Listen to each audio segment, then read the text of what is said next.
தேவஜனமே, இந்த நாளிலும் ஆதியாகமும் 29ஆம் அதிகாரம் அதனுடைய 13ஆம் வசனம் முதற்கொண்டு 19ஆம் வசனம் வரை நாம் இன்றைய தியானத்திற்காக எடுத்துக்கொள்ளலாம்.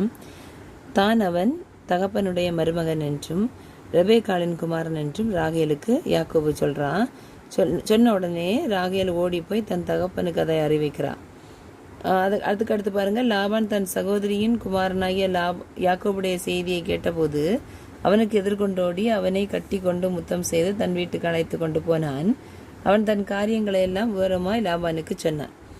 பாருங்க, இதே நிகழ்வு நல்லா யோசித்து பார்த்தீங்கன்னா முன்னாட்கள்ல நடந்திருக்கு. ஆபிரகாம் தன் குமாரனாகிய ஈசாக்கு பெண் கொள்ள தன் வேலைக்காரனை அனுப்புகிற போது ரெபேக்காள்கிட்ட பேசி முடிச்ச உடனே ரெபேக்காள் ஓடி போய் வீட்டில் தான் தாயின் வீட்டில் சொல்கிறா. அதே மாதிரி தான் இங்கே ராகேல். அதே போல் லாபான் அந்த செய்தியை கேட்ட உடனே கையில் வளையலும் காதில் கம்மலும் போட்ட உடனே லாபான் ஓடி போய் ஆபிரகாமின் ஊழியக்காரரிடம் கர்த்தரால் ஆசீர்வதிக்கப்பட்டவரே உள்ளே வரும் அப்படின்னு சொல்லிட்டு கூப்பிட்டு போகிறார். இங்கே அதே லாபான் ஓடி வந்து தன் மருமகனை அழைத்து கொண்டு போகிறான்.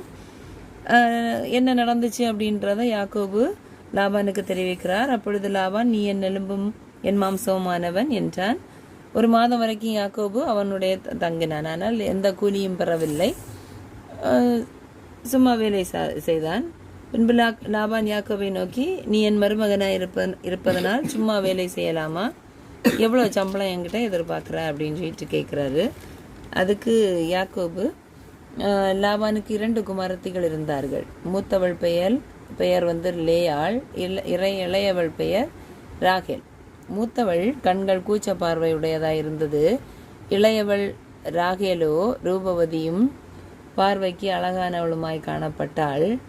ஆகவே லாபானை நோக்கி யாக்கோபு கூறுகிறார், உம்முடைய குமாரத்தி ஆகிய ராகேல் பேரில் பிரியப்பட்டு இளைய குமாரத்திக்காக நான் வந்து 7 வருஷமிடம் வேலை செய்கிறேன் அப்படின்னு சொல்றாரு. அதுக்கு லாபான் சொல்ற பதில பாருங்க, நான் அவளை அந்நிய புருஷனுக்கு கொடுக்கறதை பார்க்கலும் அவளை உனக்கு கொடுக்கறது உத்தமம், என்னிடத்தில் தரித்திரு. ஸோ யாக்கோபு சொன்னதுக்கு லாபான் உடன்படுறாரு.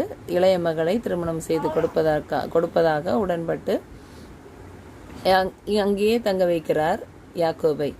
ஆனால் இனிமேற்கொண்டு யாக்கோபு எப்படி 2 முறை தன் சகோதரனை ஏமாற்றினாரோ அதற்கு எவ்வண்ணமாய் தன் மாமனார் மூலமாக இவர் ஏமாற்றப்படுகிறார் என்பதை நாம் இனி தெளிவாக காணலாம்.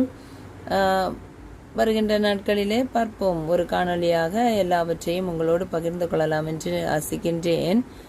கடவுளுக்கு சுத்தம் இருந்தால் அதையும் நிறைவேற்றலாம். பிரியமானவர்களே,